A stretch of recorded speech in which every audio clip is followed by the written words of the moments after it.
Hello friends, मेरा नाम सौरभ कुमार। ज्ञान गंगा क्लासेस में आप सभी का स्वागत है। चलिए आज जो है बहुत ही महत्वपूर्ण क्वेश्चन लाए हुए हैं साइंस का, आप सभी को अंत तक बने रहना है। चलिए क्वेश्चन नंबर 1 करते हैं। क्वेश्चन नंबर 1 है कि निम्न में से कौन सा दर्पण का सूत्र है। आप सभी को दर्पण का और लेंस का दोनों का सूत्र याद रहना चाहिए। हम दोनों का सूत्र लिख दे रहे हैं और थोड़ा सा लॉजिक आप सभी को दे देंगे कि दर्पण का सूत्र कैसे करना है याद और लेंस का सूत्र कैसे याद करना है, उसको आप ध्यान में रखिएगा। देखिए दर्पण का सूत्र और लेंस का सूत्र दोनों का जो है आप सभी को याद रखना है। हम लिख दे रहे हैं 1/f इक्वल टू होता है 1/v माइनस 1/u। सॉरी, यहाँ पर प्लस होता है। हम आप सभी को अभी लॉजिक के हिसाब से आपको बताते हैं, आप सभी इस तरह से आप याद रख सकते हैं। 1/v माइनस 1/u होता है। देखिए सबसे पहले यहाँ दर्पण का जो है शब्द बड़ा है तो इससे आप लग सकते हैं कि यहाँ पर प्लस लगेगा, और लेंस का शब्द जो है ना छोटा है तो यहाँ पर माइनस डाल सकते हैं। बाकी बात सभी जो है ना सेम होता है, लेंस का भी और दर्पण का भी। सिर्फ फर्क यही होता है कि यहाँ पर प्लस होता है और यहाँ पर माइनस होता है। आप सभी को बता ही दिए कि यहाँ पर आप लेंस में जो है माइनस डालना है और दर्पण में जो है प्लस डालना है। शब्द के हिसाब से हम याद रखेंगे। चलिए देखते हैं क्वेश्चन आंसर हो जाएगा। हमसे दर्पण का पूछा गया था, बड़ा वाला का प्लस हो जाएगा तो ऑप्शन नंबर आ जाएगा, ए नंबर सही रहेगा। चलिए देखिए क्वेश्चन नंबर 2 है। नेक्स्ट क्वेश्चन है कि विद्युत धारा उत्पन्न करने की युक्ति को कहते हैं। आप सभी ध्यान दीजिए। तो सबसे पहले विद्युत धारा का युक्ति हमसे पूछा कि किससे उत्पन्न होता है। विद्युत धारा हमसे जो है कहाँ से विद्युत धारा आता है इसके बारे में हम जानते हैं। तो हम देखते हैं ऑप्शन नंबर 1 में दिया गया है जनित्र, दूसरा में गैल्वेनोमीटर और तीसरा में दिया गया है एमीटर। उसके बाद डी नंबर में दिया गया है मीटर। तो हमसे जनित्र से जो है विद्युत उत्पन्न होता है, तो इसको आप याद रखिएगा। थोड़ा सा एमीटर के बारे में बात कर ले। एमीटर जो है धारा को मापता है, धारा को मापा जाता है एमीटर से। धारा को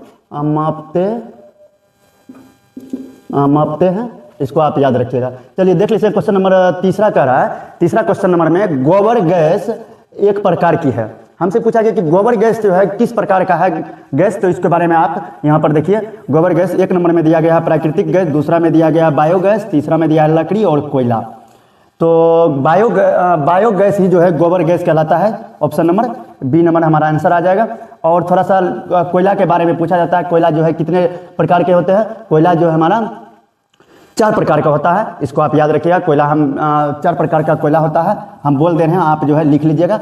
1 नंबर में एंथ्रासाइट, दूसरा नंबर में बिटुमिनस, तीसरा नंबर में लिग्नाइट और चौथा में जो है पीट होता है, जो कि सबसे अच्छा जो है एंथ्रासाइट होता है और सबसे खराब जो है पीट कोयला होता है। इसको आप ध्यान में रखिएगा।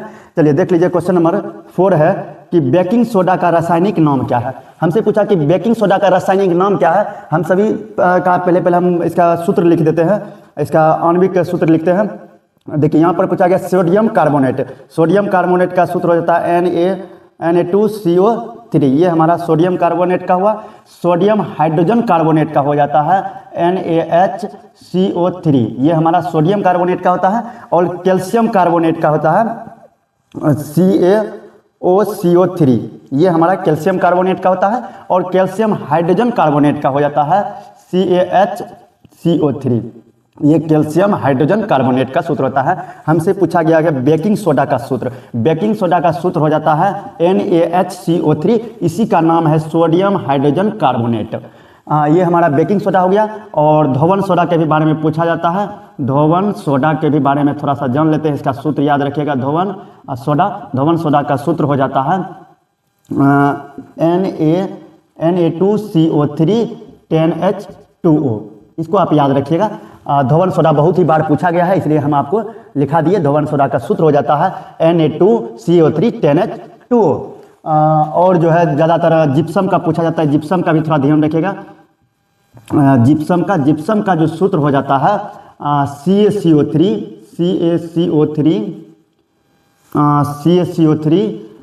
2H2O। ये हमारा जिप्सम का होता है। और प्लास्टर ऑफ पेरिस का भी पूछा जाता है। प्लास्टर ऑफ पेरिस का सूत्र होता है CaCO3 ½ H2O। ये हमारा बहुत ही महत्वपूर्ण सूत्र हुआ, इसको आप ध्यान ही रखिएगा। और हम नेक्स्ट वीडियो में है बहुत सारे सूत्र लिखाएंगे और आप नोट्स बनाकर रखते चलिएगा और याद रखिएगा। चलिए हमसे 5वां नंबर क्वेश्चन कहता है कि R ओम प्रतिरोध वाले N प्रतिरोध का समांतर क्रम में जोड़ने पर तुल्य प्रतिरोध होगी। हमसे पूछा कि तुल्य प्रतिरोध क्या होगा समांतर क्रम में। समांतर क्रम और श्रेणी क्रम दोनों के बारे में हम थोड़ा सा जान लेते हैं। देखिए समांतर क्रम में जो है समांतर क्रम और श्रेणी क्रम में दोनों के बारे में पूछा जाता है, इसको भी आप ध्यान रखिएगा। हम देखिए समतुल्य बराबर सूत्र हो जाता है समांतर क्रम 1/r equal to 1/r1 plus 1/r2, इसी तरह सो चलते रहता है। इसका हो जाता है श्रेणी क्रम का r equal to r1 plus r2 plus r3, इसी तरह सो चलते रहता है। जितना देगा उतना हम जो है इस तरह से जोड़ेंगे। तो हमसे पूछा गया कि r ओम प्रतिरोध लेना है, एगो r का वैल्यू दिया गया है 1/r, दूसरा दिया गया n तक लेना है, मतलब दूसरा दिया गया 1/n। तो ये हमारा निकलेगा 1/r इक्वल टू समांतर पूछा गया तो समांतर वाला फार्मूला हम लिए हैं। तो इसको अगर सोल्व करते हैं 1/r बराबर इसका एलसीएम ले लेंगे तो हो जाएगा rn या nr बोल सकते हैं, दोनों में से कोई भी बोल देंगे तो चलेगा। मल्टीप्लाई में उल्टा भी चलता है। तो अगर यहाँ पर आ जाएगा तो n प्लस यहाँ पर r आ जाएगा। तो समतुल्य बराबर में हमको r का वैल्यू निकालना पड़ेगा, तो r पलटाएंगे तो इसको भी पलटाना पड़ेगा, हो जाएगा rn/n प्लस r। तो देख लीजिए ये हमारा समतुल्य बराबर निकल गया समांतर क्रम में।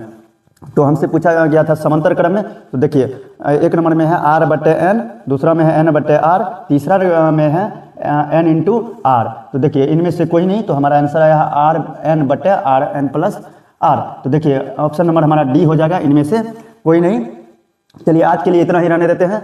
लास्ट तक वीडियो में बने रहने के लिए धन्यवाद। चलिए नेक्स्ट वीडियो में हम वीवीआई सब क्वेश्चन लाते रहेंगे, अंत तक आप बने रहिएगा। चलिए थैंक यू, धन्यवाद।